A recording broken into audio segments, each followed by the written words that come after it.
오늘 말씀 제목을 함께 따라 하겠습니다. 계명을 지키는 삶 속에.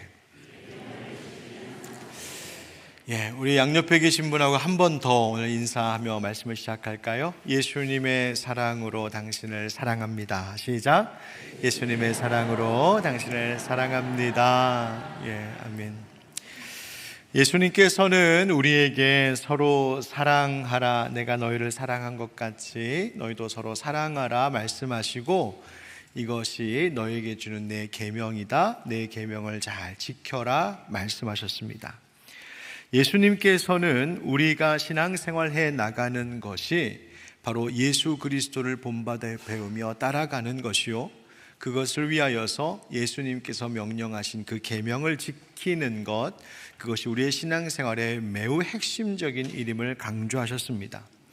실제로 예수님께서 십자가 지시기 전 제자들의 발을 씻기신 그 사건으로부터 예수님께서 붙잡히시는 일을까지를 기록한 요한복음 13장부터 17장까지의 말씀을 읽어보면 내 계명을 지켜라, 나의 말을 지켜라 라고 하는 이 계명 준수에 대한 명령의 말씀이 10차례 이상씩이나 반복되어 나올 만큼 예수님은 계명 지키는 것을 강조하셨습니다.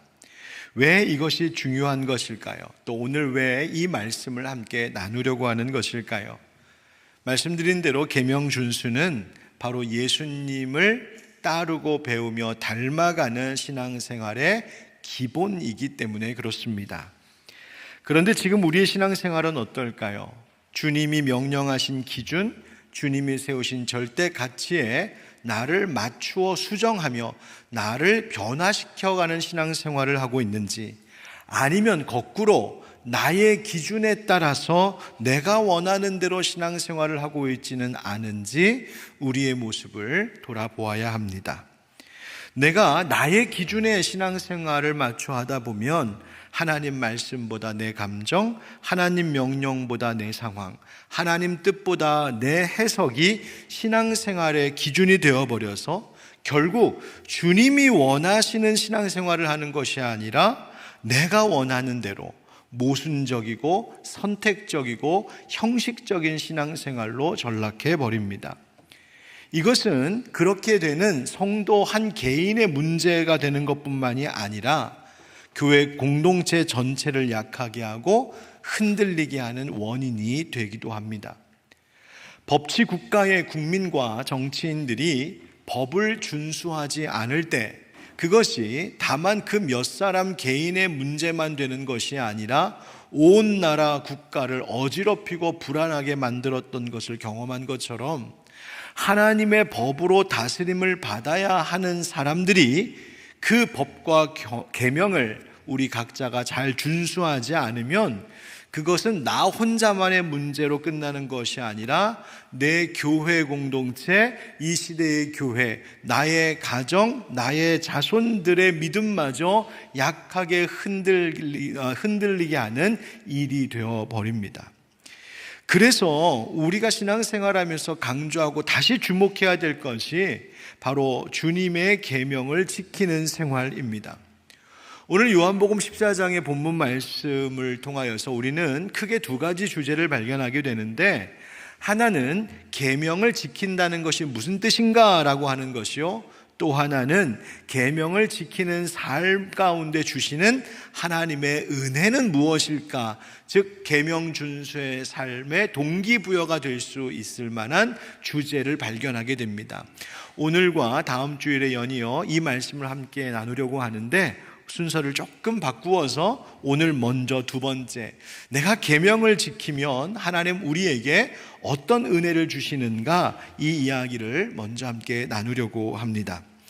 예수님께서 오늘 요한복음 14장 이 본문의 말씀을 하신 배경이 있습니다. 앞서 이런 말씀을 하셨기 때문인데요, 19절 상반절에 예수님 말씀하시기를 조금 있으면 세상은 다시 나를 보지 못할 것이로되 너희는 나를 보리니, 이렇게 말씀하십니다. 그러자 이 말을 듣고 있던 제자 중에 가룟 아닌 유다, 여러분 예수님의 제자들 중에는 유다가 둘이 있었습니다.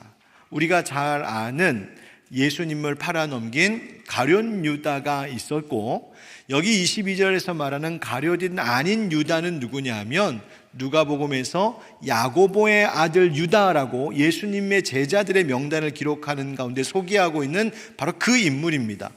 그럼 야고보의 아들 유다는 누굴까? 다른 이름으로 아마도 다데오라고 불리는 제자가 그일 것이라고 봅니다.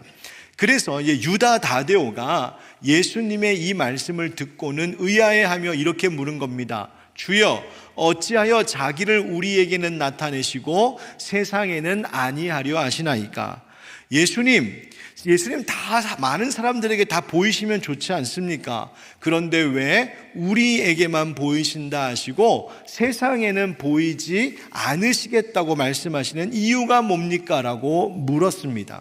그래서 예수님이 대답하신 것이 오늘 봉독해 주신 본문의 말씀입니다.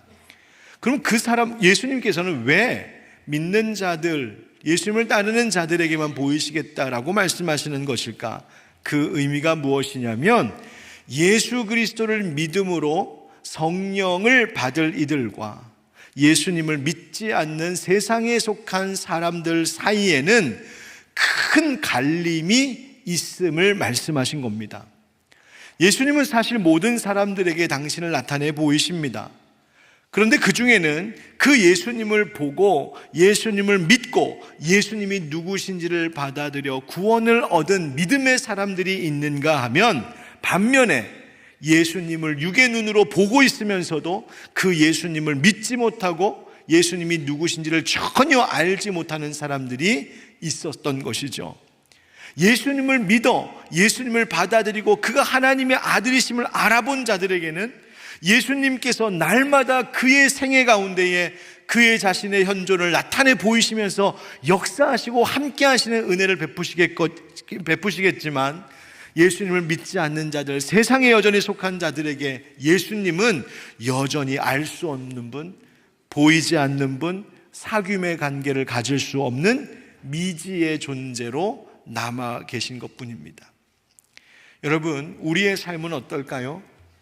제가 간절히 바라기는 여기 함께 예배하고 있는 우리 모든 형제 자매들의 삶 속에는 우리 예수님께서 항상 살아 역사하셔서 예수님이 나타내 보여주시는, 예수님이 함께하고 있음을 날마다 경험하는 그런 은혜의 삶, 축복된 삶이 되기를 예수 그리스도의 이름으로 축원드립니다. 여러분, 그러면 어떤 자들에게 예수님은 나타나신다는 말입니까? 그 말을 다르게 말하면 바로 예수님을 믿는 자들이요, 또한 예수님이 누구신지를 아는 자들에게 보이신다는 것이요, 그 말을 달리 말하면 바로 예수님을 뭐하는 자들? 사랑하는 자들에게 예수님 나타내 보이신다고 하는 겁니다. 따라서 예수님이 명하신 계명을 지키며 산다는 것은 단지 윤리적인 규범을 의무감에 어쩔 수 없이 지키며 살아가는 그런 것이 아니라 예수님을 진정으로 사랑하는 마음으로 그 사랑하는 예수님을 기쁘시게 해드리기 위하여서 내 삶을 드리는 바로 순종의 삶을 의미하는 것입니다. 그 계명을 지키는 자들의 삶 속에 주님께서 어떤 은혜를 약속하셨을까요? 오늘 이것이 우리에게 베풀어 주시는 은혜인 줄 알고 이 말씀을 나누고자 합니다. 한번 따라 하실까요? 돌보심의 은혜. 여호와 하나님께서 출애굽한 이스라엘 백성들에게, 출애굽 여정 가운데 있는 이 백성들에게 10계명을 주시죠. 그 모습, 그 내용을 기록하고 있는 출애굽기 20장에 보면 하나님 이런 말씀을 하십니다. 그것들에게 절하지 말며, 그것들이란 하나님 외에 다른 우상들을 이야기하는 겁니다.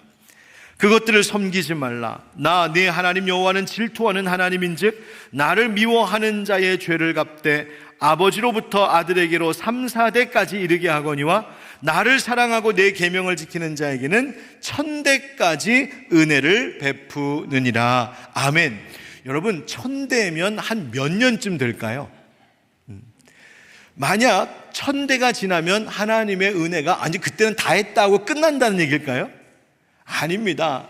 이 말씀의 약속은 우리가 셀 수 없을 정도로 무한하고 영원하신 은혜가 하나님을 사랑하여 계명을 지키는 자에게 부어진다 말씀하시는 겁니다. 여러분, 나를 사랑하고 내 계명을 지키는 자, 즉 하나님도 뭐라고 말씀하셨냐면 내 계명을 지키는 자란 곧 나를 사랑하는 자라고 말씀하셨어요. 바로 그러한 자에게 은혜를 주신다는 것인데 그 은혜가 무엇인가를 예수님께서 오늘 본문 23절에서는 이렇게 말씀하십니다. 우리 23절 같이 읽겠습니다. 시작. 예수께서 대답하여 이르시되 사람이 나를 사랑하면 내 말을 지키리니 내 아버지께서 그를 사랑하실 것이요 우리가 그에게 가서 거처를 그와 함께 하리라. 아멘. 먼저 앞부분에 있는 구절을 생각해 보면 사람이 나를 사랑하면 내 말을 뭐한다? 지키리니. 여러분, 우리가 예수님의 말씀, 예수님의 계명을 지키는 중심의 동기는 다름이 아닌 예수님을 사랑하기 때문이어야 합니다. 사랑이 없는 행위, 중심이 없는 행위, 그것은 예수님이 말씀하신 계명 준수가 아니라는 것입니다. 정말 예수님을 사랑하기 때문에 그분을 기쁘시게 해드리기 위하여서, 내가 하나님 아버지를 너무나 사랑하기 때문에 우리 하나님을 기쁘시게 해드리고 싶어서 그분의 명령, 그분의 말씀을 지켜 행하는 삶, 그렇게 하나님을 사랑하는 자들에게 천대까지 은혜를 베푸신다 약속하시는 겁니다. 여러분, 그렇다면 그 베풀어 주시는 은혜의 내용이 무언가 봤더니 우리가 그에게 가서 거처를 그와 함께 하리라. 주님께서 말씀하십니다. 바로 그 계명을 지키는 나를 사랑하는 자들과 함께 살겠다 말씀하시는 거예요. 이것은 그냥 물리적으로 지리적으로 같은 장소에 있겠다 그런 이야기가 아니라 진정한 사귐, 극진한 사랑의 돌봄을 베풀겠다 하시는 말씀입니다. 여러분 기억하십시오. 계명을 지켜 순종하는 자에게 주시는 하나님의 보상, 그것은 바로 하나님이 사랑으로 우리를 돌보시는 것입니다. 하나님의 보호하심 아래 거할 수 있게 하시는 겁니다. 여러분, 예전에 베스트셀러로 굉장히 유명했던 신앙도서가 하나 있었습니다. 순종이라는 제목의 책인데요, 존 비비어 목사님이 쓰신 책입니다. 그런데 그 책 안에 보면 생명을 향해 열린 문, 순종이라고 하는 소제목 챕터에 그분의 이런 간증이 하나 기록되어 있습니다. 당신이 목회하던 중에 하나님 앞에 불순종하여서 큰 어려움을 겪었던 한 가지 고백인데요, 한 번은 어떤 사람이 그 목사님에게 참 좋아 보이는 어떤 사역의 계획을 제안해 오더랍니다. 야, 이거대로 하면 당신의 사역의 지경이 확장될 수 있겠다라고 하는 좀 그런 기대감이 생겼던 모양이에요. 그래서 그분의 아내와 이 목사님이 간절히 기도하고 했는데 이상하게도 하나님께서 주시는 사인은 그거 아니다, 그거 하면 안 된다 하시는 말씀이었답니다. 그런데도 인간적으로 마음이 자꾸 끌리는 거죠. 결국 하나님이 말씀하신 그 메시지를 거부하고 당신의 뜻대로 그 일을 진행하기로 했답니다. 그런데 웬걸요? 그 일 이후로 이 목사님이 막 몸이 아프기 시작하더랍니다. 이분의 고백에 따르면 자기는 예수님 믿은 이후로 이렇게 아파본 적이 없다고 하는데, 얼마나 아팠는지 독감을 앓다가 바이러스성 질병을 겪다가 고열과 오한에 시달리다가 병이 갈수록 더해질 뿐 낫지를 않더랍니다. 심지어 나중에는 무릎 부상을 당해 휠체어를 타고 기부스까지 했답니다. 병원 진료 다 받고 의사가 처방하는 약도 잘 먹고, 야, 이거 영적인 싸움인가 보다 해서 말씀 붙들고 기도도 열심히 했는데 병이 떨어지지를 않더라는 거예요. 그리고 4개월이 지났답니다. 4개월 후에 이분의 고백이 이랬습니다. 들어보십시오. 4개월이 지나 나는 내 죄를 인정했습니다. 그 잘못에 대한 책임은 져야 했습니다. 그런데 나는 회개하며 하나님의 긍휼을 구했고 그때 하나님께서 우리를 어려움에서 풀어주셨습니다. 내가 앓은 모든 병을 내 불순종과 연결할 수밖에 없었습니다. 내가 회개하자마자 건강이 회복되었다는 것을 깨달았습니다. 우리를 덮쳐오던 다른 모든 문제들까지 해결되었습니다. 그러면서 하는 말이 자신이 야고보서 4장 7절의 말씀을 붙들고 기도했는데 이 말씀을 반토막만 붙들고 기도했다는 것을 회개하더라고요. 야고보서 4장 7절 말씀이 뭘까요? 한번 같이 읽어봅시다. 시작. 그런즉 너희는 하나님께 복종할지어다. 마귀를 대적하라. 그리하면 너희를 피하리라. 아멘.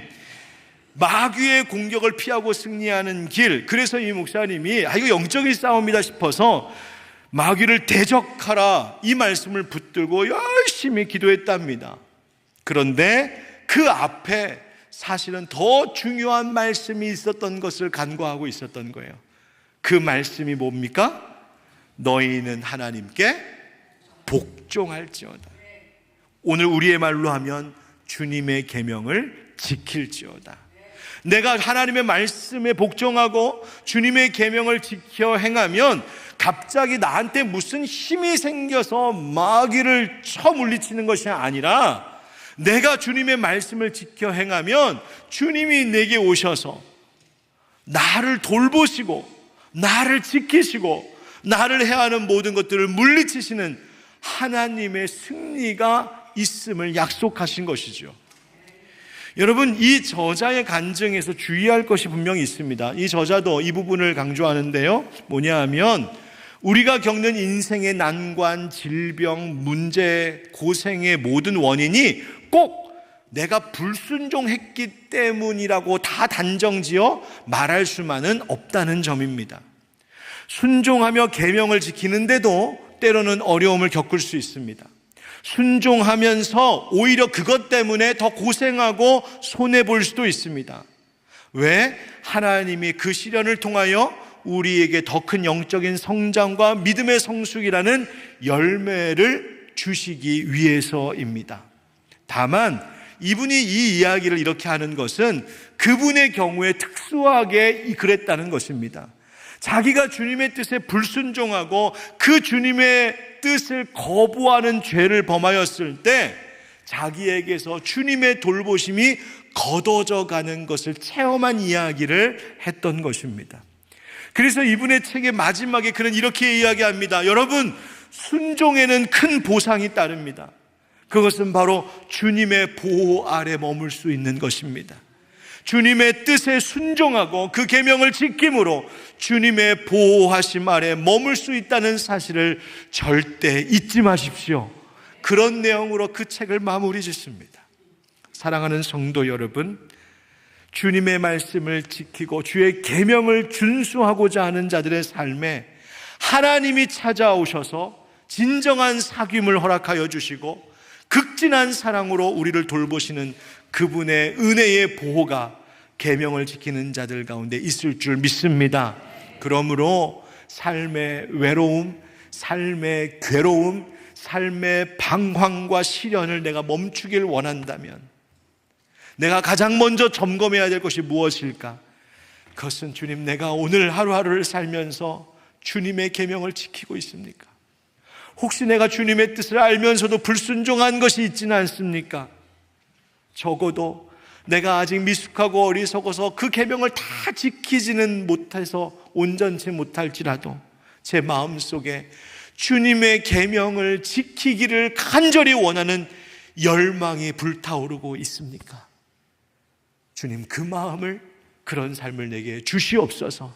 주 앞에 구하고 기도하시고 행하심으로 날마다 주님의 보호 아래 거하시는, 돌보시는 은혜 누리는 여러분 되길 예수님의 이름으로 축복합니다. 두 번째 약속하신 은혜입니다. 따라합시다. 깨달음의 은혜.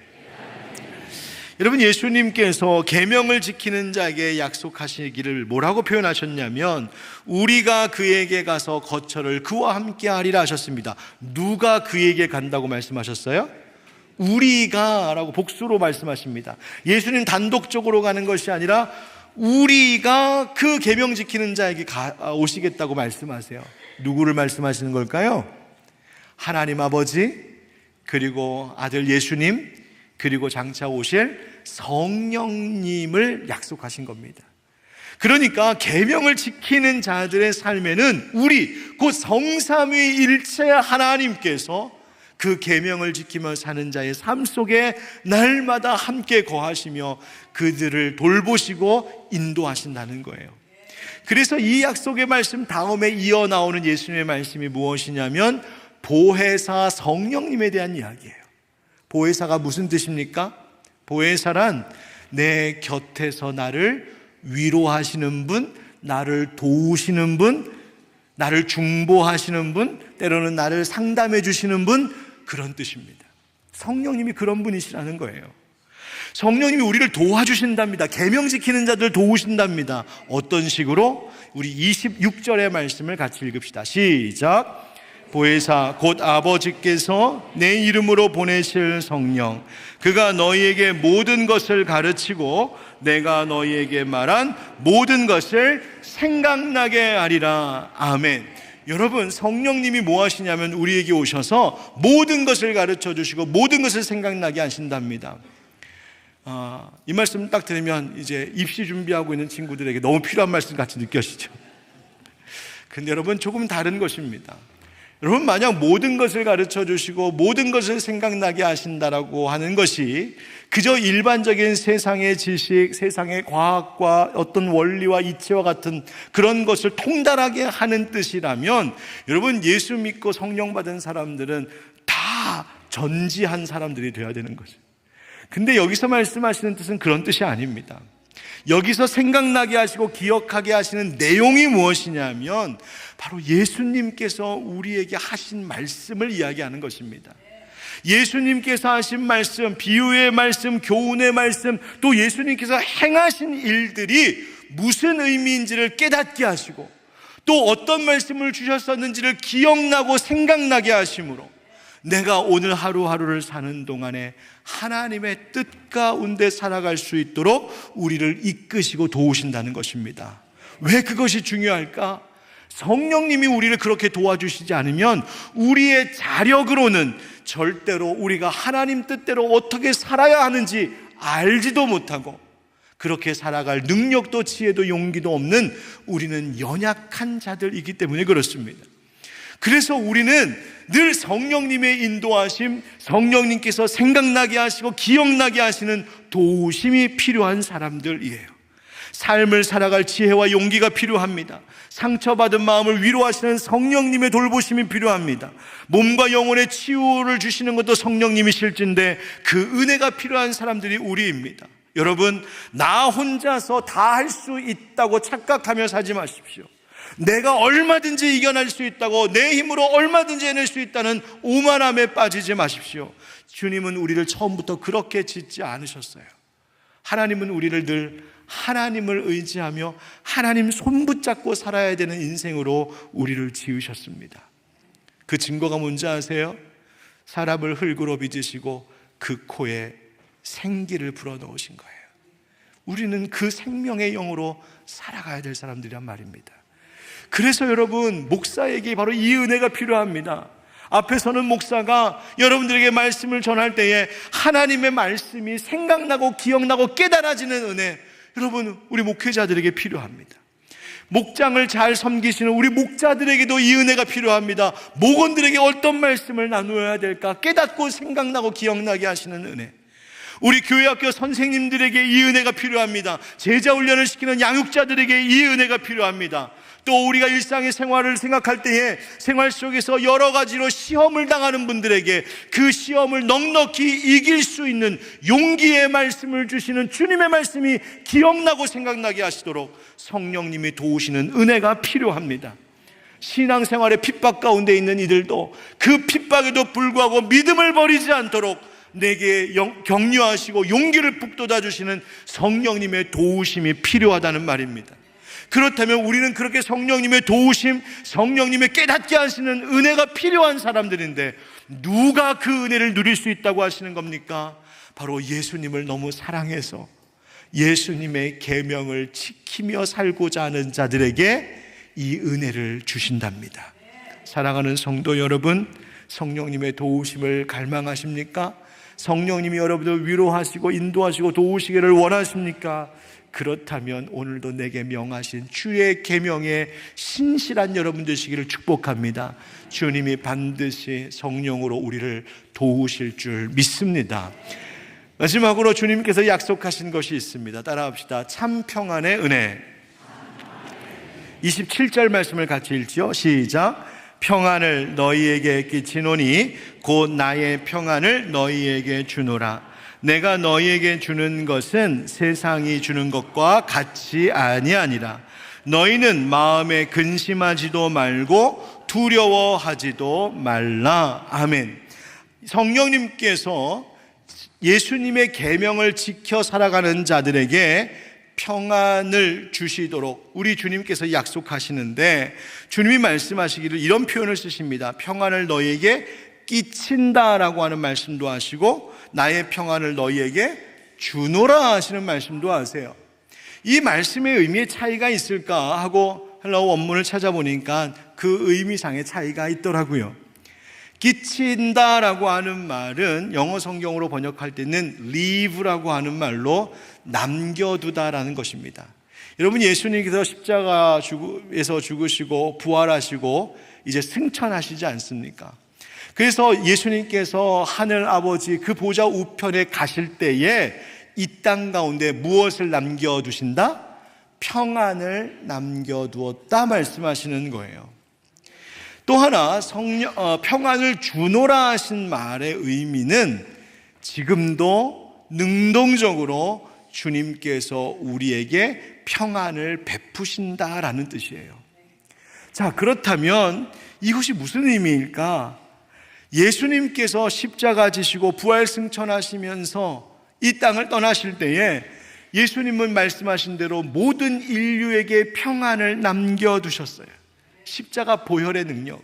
그래서 어떤 신학자는 바로 이 평안을 남긴다는 말이 무엇이냐 하면, 우리 죄인이었던, 하나님 앞에 진노의 대상이었던 우리가 예수님 십자가의 은혜로 화해하게 되어 하나님과 우리의 관계 속에 평안을 남겨주신 분이 예수님이시다라고 하는 것을 말하고 있다 이야기합니다.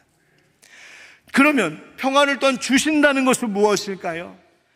우리에게 그 첫 번째 평안을 남겨두신 것으로 예수님은 그치지 아니하시고 성령님을 통하여서 오늘도 매일같이 예수님의 명령, 예수님의 계명을 지키며 살고자 하는 신실한 주의 자녀들에게 날마다 평안을 주시는 분, 그래서 우리의 삶이 고요하고 내 마음과 생각을 지켜주시는 그 평안을 약속하신 것이라고 말씀하십니다.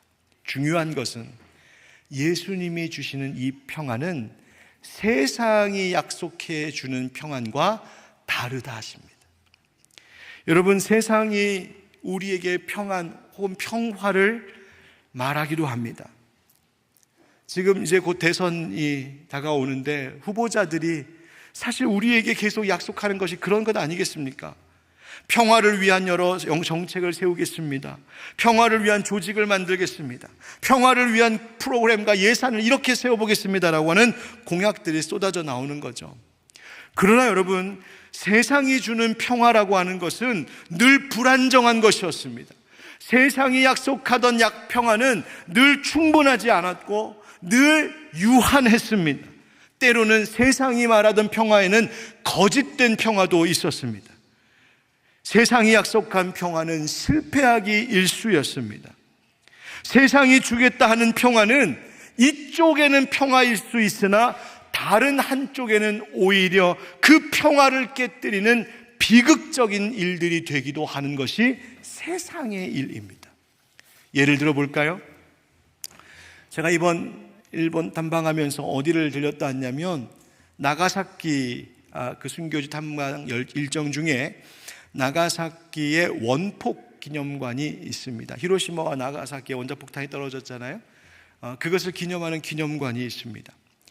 1945년 8월 9일 미국에서 팻맨이라는 별명을 붙인 원자폭탄을 떨어뜨려서 나가사키 상공 500m 지점에서 그 원자폭탄이 폭발합니다. 그 일로 우리나라에는 광복의 빛이 임했고 해방과 평화가 시작되었습니다. 여러분 보십시오. 같은 사건, 같은 날에 한편에는 평화가 시작되는 듯 했으나 한편에는 일본 땅에는 상상조차 되지 않는 참혹한 그야말로 생지옥이 시작됐습니다. 적게는 이번 가서 수치를 정확하게 보고 왔는데 적게는 4만 명, 많게는 7만 5천에서 8만 명의 사람이 순간적으로 태양의 온도에 버금가는 수천 도의 열폭풍에 순식간에 타버리거나 증발해버렸습니다. 아무것도 모르는 어린 아기들이 엄마의 품에 안겨서 그대로 타 죽었고 어린 소년, 소녀들이 그대로 죽었습니다.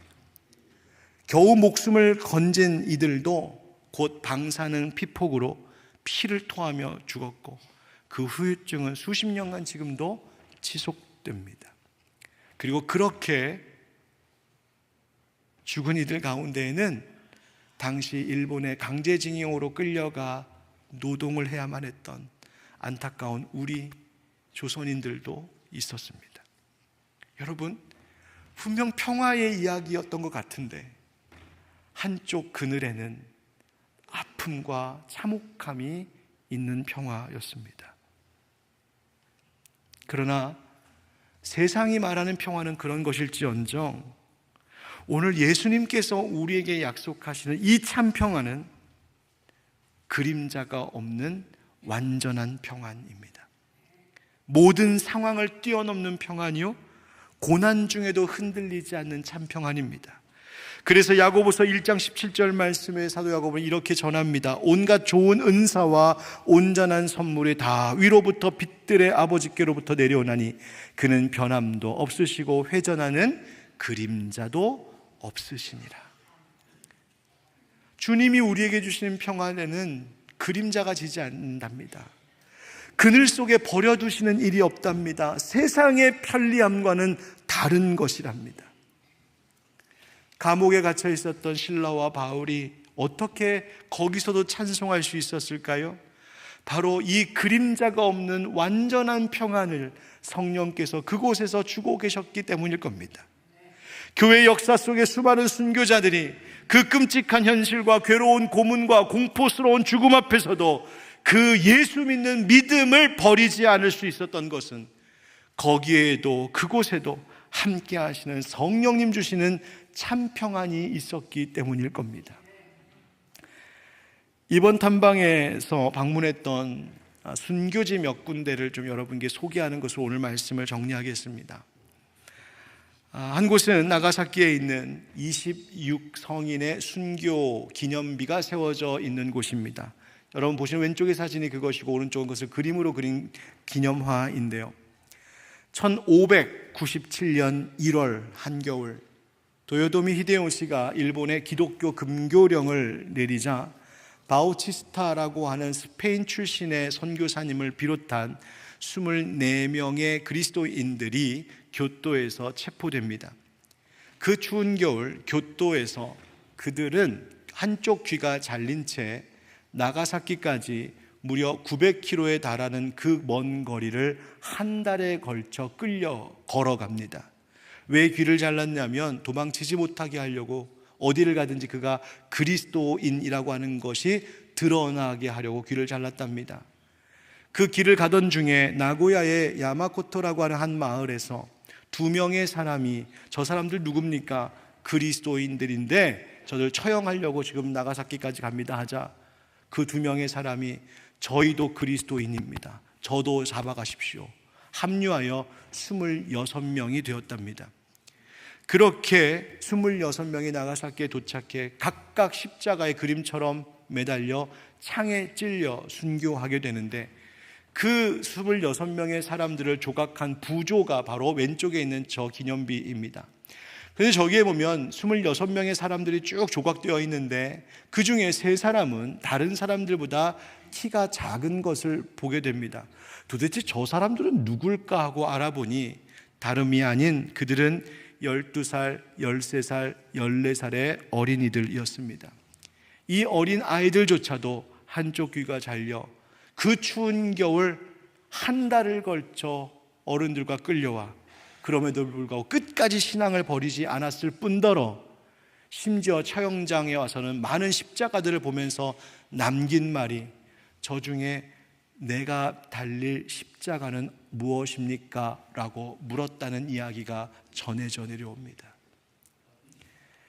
두 번째, 스즈타 감옥이라는 곳이 있습니다. 오무라라고 하는 작은 언덕 위에 보시는 것처럼 하얀 십자가 탑이 세워져 있고 그 옆에는 6평 남짓의 울타리가 쳐져 있는 터가 있습니다.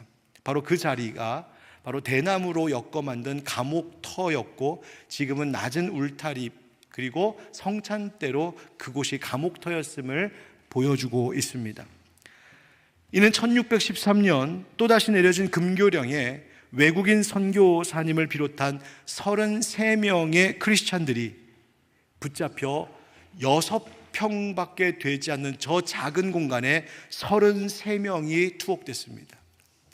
누울 수도 없고 움직일 수도 없고 눈, 비, 뜨거운 태양에 죄다 노출된 이 참혹한 환경 속에 땅에 던져주는 밥과 소금을 짐승처럼 집어먹어야 했고 33명이 그 안에 살면서 씻거나 옷을 세탁하는 건 상상할 수도 없었고 그곳에서 한 걸음도 나오지 못한 채 거기에서 용변까지 다 해결해야 했답니다.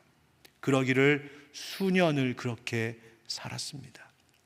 당시 11살, 13살 된 남매는 부모와 함께 거기에 체포되어 부모님이 화형으로 처형된 이후에도 이 비좁은 감옥 안에서 무려 60여 년을 생존했답니다. 여러분 상상이 가십니까?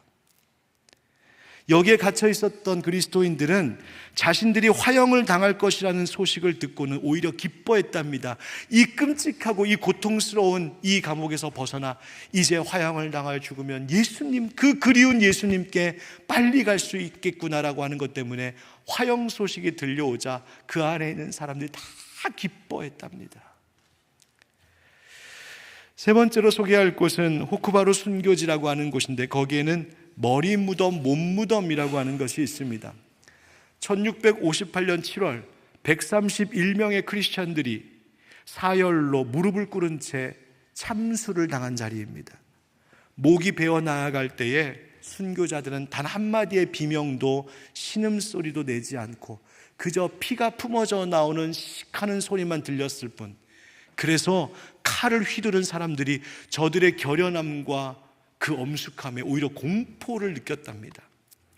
이 순교자들을 매장해 놓고는 혹시나 이들이 부활할까 겁이 나서 다시 매장한 시신을 꺼내어 몸과 머리를 분리하여 각각 다른 곳에다가 매장하여 한쪽에는 머리 무덤, 한쪽에는 몸 무덤이 있는 순교지였습니다.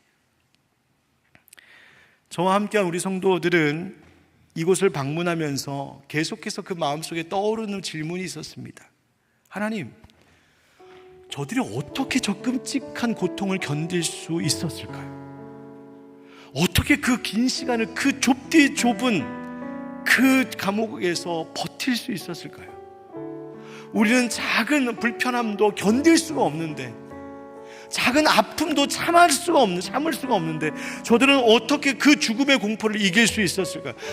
아무리 제가 상상을 해보려고 해도, 아무리 그 마음을 좀 공감해보고 싶어서 쫓아가려고 해도 너무나 멀어서 상상조차 되지 않는 이 기가 막힌 공포, 이 괴로움, 알 수가 없었어요.